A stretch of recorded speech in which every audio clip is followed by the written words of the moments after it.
Some stories need more than the news or the headlines. They need space, context, and voices that don't flinch. Welcome to this exclusive and special interview. When we talk usually about Iran, too often we paint a country of 86 million with one brush. We reduce a people to headlines, not human voices. But today, we are sitting down with someone who has spent decades challenging both power and perception. Dr. Shireen Abadi is an Iranian lawyer, writer, teacher, and a former judge. She founded the Defenders of Human Rights Center in Iran.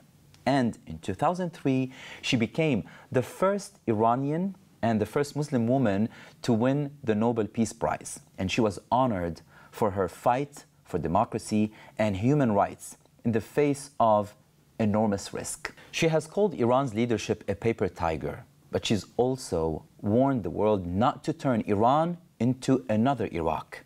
She wants change, but not through war or chaos. So what does she believe will actually work in Iran? And what are Iranians really thinking right now? What do they want and what are they afraid of? Let's find out and let's talk about it. Dr. Abadi, thank you for being with us. Let's start with your view on the war. Dr. Abadi, just one day after the ceasefire, after the war between Israel and Iran, you described Iran's leadership as a paper tiger. What led you to say that? Was that phrase meant to send a message to Iranians themselves, or were you trying to tell them this regime isn't as strong as it pretends to be? اولین روز از جنگ بیش از 20 فرمانده سپاه و ارتش و بیش از 6 دانشمند هسته‌ای ما توسط پهپادهایی که در داخل ایران توسط اسرائیل ساخته و یا مونتاژ شده بود و از داخل ایران شلیک شد کشته شدند. این یعنی اینکه ایران کشوری است که اسرائیل توش میتونه راحت بیاد پهپاد بسازه، از اونجا مردم رو بکشه. این نشون میده که چقدر از جهت امنیتی و مسائل نظامی ایران ضعیفه و در حقیقت ببر کاغذیه. جمهوری اسلامی فقط زورش به مردم ایران میرسه. Was that phrase, the Iran description, as you said it, compared to a paper tiger, was that phrase meant to send a message to Iranians themselves, or were you trying to tell them this regime isn't as strong as it pretends to be? این پیام هم خطاب به حکومت که آقا این چه حکومتی شما دارید که انقدر ضعیفه و انقدر نفوذپذیره، و هم پیام به مردم ایران که نگاه کنید این حکومت فقط زورش به مردم میرسه، هر صدای مخالفی رو با گلوله یا زندان میخواد خاموش بکنه. اون وقت در مقابل مسائل مهمتر مثل جنگ یا حفظ امنیت سرزمینی انقدر ضعیفه. Let's move to talk about the regime change but without war. You have long pushed for a peaceful transition in Iran. But when the United States and Israel hit Iranian nuclear sites, some called it necessary push. What's your biggest fear when outside forces intervene? هر اتفاقی که میفته باید در درون ایران و توسط خود مردم بیفته و مردم خوشبختانه مسالمت آمیز دارن مبارزه میکنند. مبارزه مسالمت آمیز طول میکشه ولی که مسلماً به نتیجه میرسه. و ببینید نتیجه رو شما الان میتونید از آمار طرفداران حکومت نگاه کنید. حکومت در سال 1979 که به قدرت رسید بیش از 90% مردم ایران طرفدار این حکومت بودند. الان اگر رفراندوم برگزار بشه مسلم بدانید بیش از 80% مردم ایران علیه این حکومت رأی خواهند داد. خب این از اثرات مبارزه مسالمت آمیز مردمه. ببینید رژیم تمام نیروش رو جهت سرکوب مردم به کار میبره، با گلوله، با زندان، با تهدید، با مصادره اموال و حتی با تحت فشار قرار دادن خانواده خبرنگارانی که خارج از ایران اطلاع رسانی میکنند. تمام اینها رو رژیم برای بقای خودش داره به کار میبره. اما میبینیم که نتیجه عکس داده و تمام این خشونت ها مردم رو از حکومت دورتر و دورتر میکنه. Many Iranians remember Iraq. Do you think that memory plays a role in how people feel about foreign intervention, even if they want the regime to fall? مردم ایران برای سالهاست دارن برای دموکراسی در ایران فعالیت میکنن و میدونن که دخالت، مخصوصا دخالت جنگی کشورهای خارجی دموکراسی رو میتونه عقب بیاندازه. ما فقط از کشورهای خارجی این انتظار رو داریم که دیکتاتور ما رو تقویت نکنید و با انجام معاملاتی که به زیان مردمه موجب تقویت رژیم نشوید. اجازه ندید این رژیم بیشتر از همیشه پول به دستش برسه و زیرا این پول صرف بهبود وضعیت مردم در داخل ایران نمیشه. پولهایی که زمان رژیم قبلی آمریکا، حکومت قبلی آمریکا، یعنی در دوران اوباما و بایدن آزاد شد، هیچ تأثیری در بهبود وضعیت کشور نداشت. اینا صرف جنگ افروزی در منطقه شد. الان نگاه کنید، ما با این داشتن این همه نفت و گاز به طور متوسط روزی 2 ساعت در ایران قطع برق داریم و این اصلا بسیار مردم ناراضیان از این مسئله. بنابراین ما با دخالت کشورهای دیگر در امور داخلی ایران مخالفیم و فقط میخواهیم که دیکتاتور ما رو کمک نکنید. مبارزه برای دموکراسی وظیفه ما مردمه که داریم اون رو انجام میدیم. Some Iranians weren't quietly hopeful about or after the strikes, and others were terrified. Is Iran more divided than we realize, or is there a deeper unity and we are not seeing, or the world is not seeing? نه، این جنگ باعث وحدت مردم نشد و به هیچ وجه موجب این هم نمی شود که با حکومت آشتی کنند. برای اینکه مردم به خاطر دارند که از ابتدای تأسیس این حکومت در سال 1979 سیاست خارجی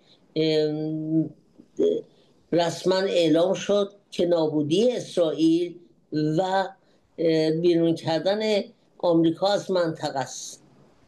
خب همین سیاست خارجی جنگ رو به مردم ایران تحمیل کرد. ما با این سیاست ها مسئله داریم، مشکل داریم. مردم ایران با هیچ کشور جنگی ندارن، میخوان در آرامش زندگی کنند. Let's discuss what Iranians actually want. You have said Iran's future must be built by its people, not imposed from abroad. What kind of government do Iranians actually want? Is it a shared vision, or does it depend on where you live and how much you have suffered?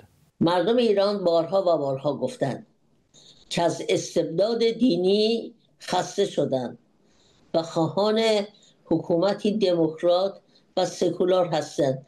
مردم ایران مانند مردم مسلمان خاورمیانه ما هم مسلمان هستیم، اما در این حال اعتقاد داریم هر کس با هر دینی و مذهبی که داره باید آزادانه بتونه زندگی کنه.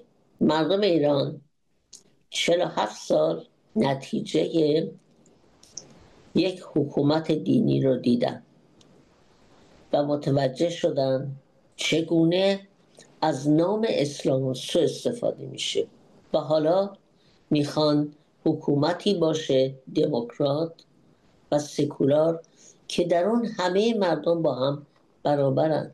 After Mahsa Amini, the world saw a protest movement that felt unstoppable. But after this war or this conflict, we didn't see mass protests in Iran. What changed? Is it fear, exhaustion, or something else? هیچی تغییر نکرده. منتها تعداد زیادی در خیابان کشته شدند و تعدادی هم چشمشون رو از دست دادن با شلیک گلوله‌های پلاستیکی پلیس.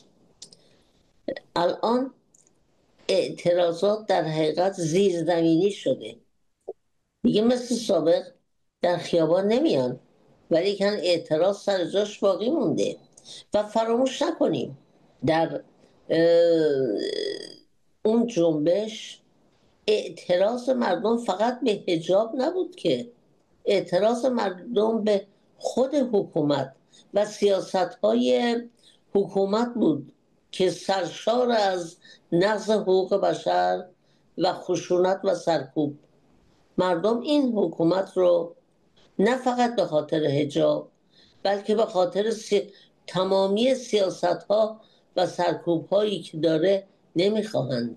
Let's move to talk about the role of women and the region. You have said many times that women will open the gate to democracy in Iran. But right now, the regime is doubling down on controlling women. Is that fear talking, or is it strategy? Is it like fear from the regime that is talking and implemented, or it's just a strategy by the regime? خب ببینید، بعد از اون همه کشتار که در خیابان کردن، این عاقلانه بود که مردم زیرزمینی مبارزه بکنن و خوشبختانه هیئت حل اختلاف، خوشبختانه از طرف کمیساری عالی حقوق بشر سازمان ملل متحد هیئت حقیقتیاب پیدا شد و الان داره روی تمام این مسائل بررسی میکنه و گزارش میده. من هنوز هم معتقدم پیروزی زنان در ایران مقدمه ورود دموکراسی در ایران خواهد بود و به همین دلیله که حکومت اینقدر از زنها واهمه داره، میترسه و الان زنان زیادی در زندانهای ما هستن به جرم اینکه خواهان حقوق برابر با یک مردن و همه اونها رو حکومت متهم میکنه به اینکه شما دشمن ایران هستید و علیه حکومت دارید اقدام میکنید و برای بعضی حبس‌های طویل المدت هم صادر شده. You also called for two-state solutions between Israelis and Palestinians, but not just as a moral position. You said that having the two-state solution would weaken Tehran's regional influence. Can you explain how peace there could shake the regime in Tehran? جمهوری اسلامی از تاریخی که تأسیس شد اعلام کرد که طرفدار فلسطینه و وظیفش نابودی اسرائیل. صراحتا گفته. خب با توجه به شرایطی که فلسطین داره و مورد ظلم قرار گرفته و ما همه میبینیم که مردم چگونه در فلسطین برای حفظ خاکشون مبارزه میکنند، اگر راه حل دو کشوری به نتیجه برسه و دولت مستقل فلسطین تأسیس بشه، دیگه حکومت جمهوری اسلامی ایران نمیتونه پشت مظلومیت فلسطین قایم بشه و بگه که من میخوام از فلسطین دفاع بکنم. اون موقع مشکل حل میشه.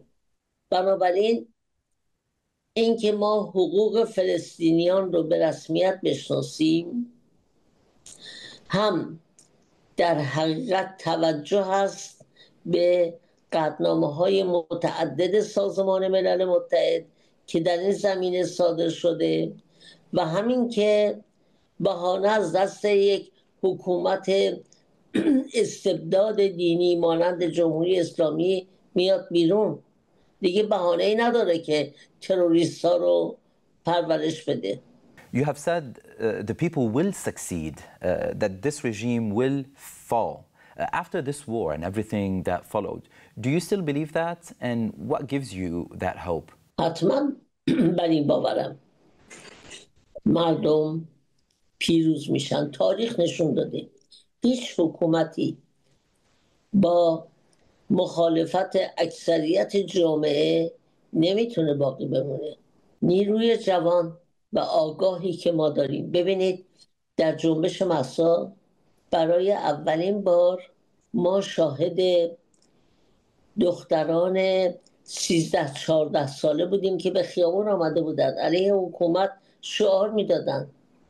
نسل جوان ما آگاه و مبارزه و بسیار شجاعتر از نسل منه. Dr. Abadi, thank you. At a time when clarity is rare and context is missing, your perspective help us see the full picture, not just the headline. خواهش می‌کنم. ممنون از اینکه این فرصت رو به من دادید. And thank you for watching.